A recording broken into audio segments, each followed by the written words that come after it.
Donc celui-là, c'est vraiment celui que je préfère. Il a même sa gourmette personnalisée. C'est son truc à lui, la moumoute, c'est pour Calvin. Quand je le recoiffe, je mets toujours du démêlant. Pourquoi? Parce que les cheveux, ils sont implantés dans la tête. Et si j'ai le malheur de tirer trop fort, je vais arracher le cheveu et ça va faire des trous. Je m'appelle Vicky, j'ai 20 ans et je confectionne des Ribbon Babies, poupées Renaissance, bébés Renaissance depuis environ 2 ans.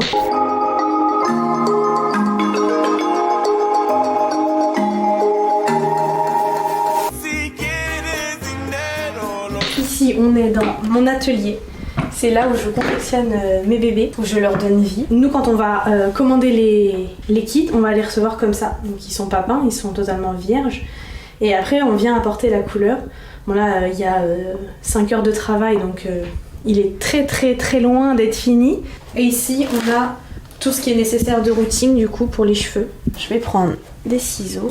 Je vais venir prendre une aiguille. Tac. Et je viens commencer en général par l'arrière de la tête. Et je vais venir un par un prendre le cheveu. Et ça prend combien de temps de... C'est très long de faire un routine complet. Je dirais environ 15 heures. On a les yeux.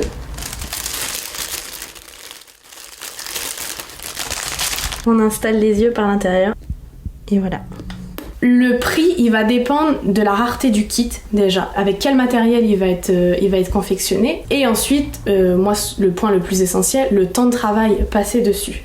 Si on prend ce bébé reborn par exemple, il y a environ 30 heures de travail derrière ce bébé reborn. Si je voudrais le vendre, il faudrait que je le fasse autour des 300 €.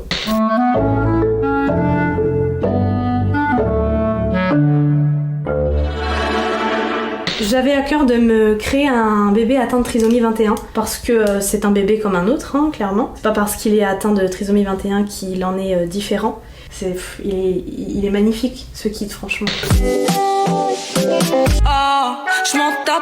J'ai déjà vu des personnes promener leur bébé reborn, leur donner le sein, les emmener chez le médecin. On a même la reproduction de cordon ombilical aimanté qu'on peut coller au niveau du nombril et faire comme si après le bébé il l'avait perdu. L'anecdote qui m'a le plus marquée, c'est une maman qui m'a contactée parce qu'elle avait perdu sa fille en 2018 et elle m'a demandé si je pouvais reproduire un bébé qui ressemblait à sa fille, qui avait le même poids, la même taille, qui portait son prénom. Et je sais que ça lui a fait énormément de bien qu'elle ait fait son deuil. Encore une fois, c'était juste pour ne pas oublier le visage de sa fille, ce que ça faisait quand le poids, quand elle l'avait pris dans les bras. C'était simplement pour ça.